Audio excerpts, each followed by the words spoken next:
And now I'd like to sort of get our panel involved in this. I'm going to give you a quick, very quick sort of introduction to the members of the panel. Over here to my immediate right, your left, is Reverend Christina Nielsen. She's at the Southwest Unitarian Universalist Church, where she's been since August of 2002. She grew up in Minnesota, has a degree in, boy, this is why all Unitarian ministers like this. She has a degree in theater. She has a degree in nursing. Eventually saw the light and ended up at Star King. And I think I asked Chris if she had anything she wanted me to add to this, and she said, well, just tell people that my fundraising philosophy is, guess what? Put your money where your heart is. So that's Chris, okay? Immediately next to Chris is Matt Slater. He's a resident of Kent, grew up in the UU Church of Kent.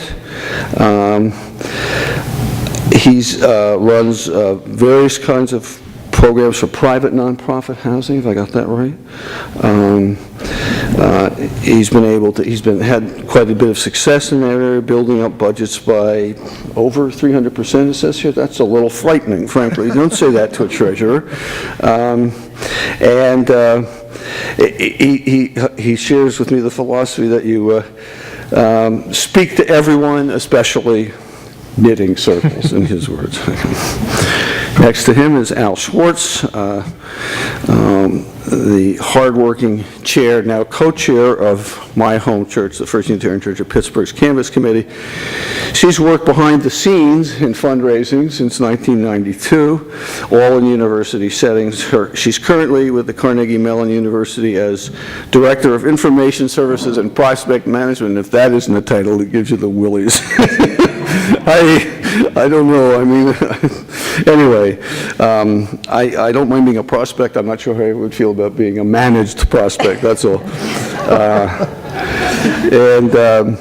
She's been on the chair, either member or chair of our Canvas Committee for the past 8 years when it comes to fundraising. She says, don't be afraid to ask, but for God's sakes, and I'm interjecting a little here, don't forget to say thank you.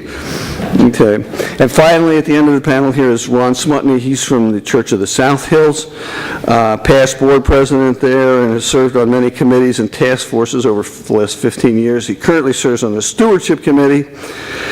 Professionally, Ron is a fundraiser and writer who works as a development specialist for the Pittsburgh AIDS Task Force. He spent most of his career thus far working in university settings at the University of Pittsburgh and Duquesne. He enjoys volunteering for a number of nonprofit organizations, as you can tell, because here he is. And one of his philosophies might be, if people really believe in something, they should want to support it. Get it? Okay. Make people want to support it.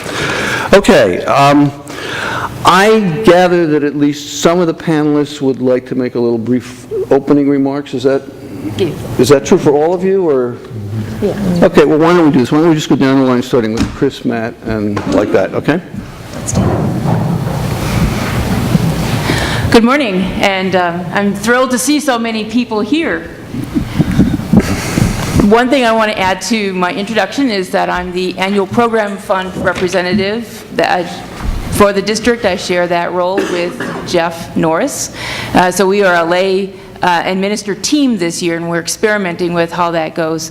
And we're both very committed to the district, so I just wanted to point out who I am in case anyone wants to talk to me about that. My fundraising philosophy really comes from the Bible, and I know if you've read this, you've gotten a healthy dose of God. But wait till you get maybe to the not second so healthy. book, you'll get a healthier dose.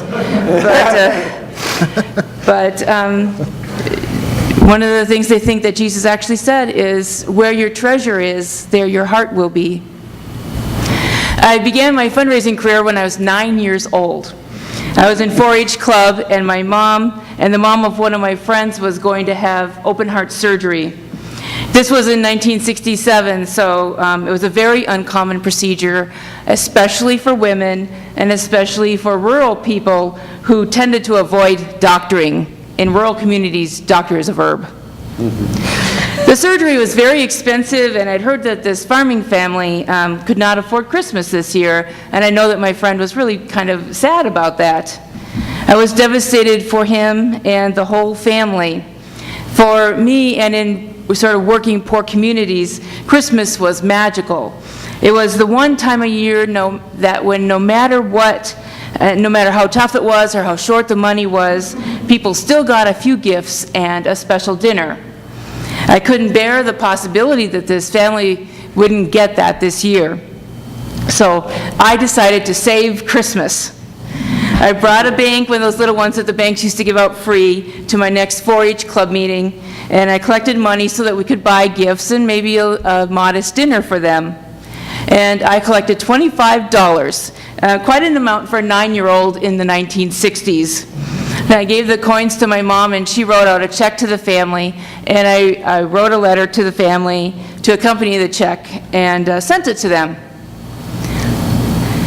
And about a week later, and in the letter I let them know how sad I was that they couldn't celebrate Christmas and how worried we were about the surgery and the hope that they would be okay and that we just wanted them to have something a little special. So about a week later, I got the check back in the mail and a letter thanking me for the thoughtfulness of the gift. And she assured me that, this is the mom speaking, she assured me that she was recovering well and that they would be able to afford Christmas. So she returned the money to me and asked me to look around in our community and notice who else might need some help. So I decided to give the money to Camp Friendship, which was a summer camp for children with developmental disabilities. The counselor at the camp gratefully accepted the money, and I asked her if there was anything else that they needed. And she said, well, we could always use some toys, but what would be really nice is if you'd gather up your 4-H group and to come and spend an afternoon with us. So I thought that was a great idea. I organized my group to bag up toys that they didn't need. These were, reused toys. We practiced a skit to perform. Our moms brought a potluck lunch, and we gave them 5 bags of toys, the check for $25. We performed our show, we ate together, and then we just played all afternoon. And I'm sure it was my first interaction with children that had disabilities, but that day we were all just kids. My mission to save Christmas evolved into bringing people together whose paths never crossed. Generosity has to be inspired from these deepest passions in our heart. We need to create life, generate a sense of interconnectedness, and make us feel like we have worth, no matter our means or our ability. The essence of our faith is to say, I love you for who you are. You are welcome here. I'm not a professional fundraiser. I'm a pastor, and as such, my job is to lift up why we should give and to hold us accountable to our mission. I have an almost daily encounter with those whose spirits are crushed by poverty, by unemployment, by abuse, disability, discrimination, and desperation of all kinds. What an incredible feeling it is to feed the soul in the midst of such despair. We just moved into our new building. We've been a church for 23 years, and we just purchased a building where we exceeded our capital campaign goal by 27%. Our goal was $250,000. We raised about $317, depending on which donations you counted that final number. But it's a thrill and a miracle to be in that building each day, and many times we just sit there and look around and say, I can't believe we did this. But it's not the reason that we're there. And I'm happy to answer any questions you might have about how we did that, during lunch or our sessions later. Now this Christmas, our first Christmas in the building, one of our new families was struggling to make ends meet. And people were coming up to me privately to say, I noticed that the kids don't have gloves. Can I do anything?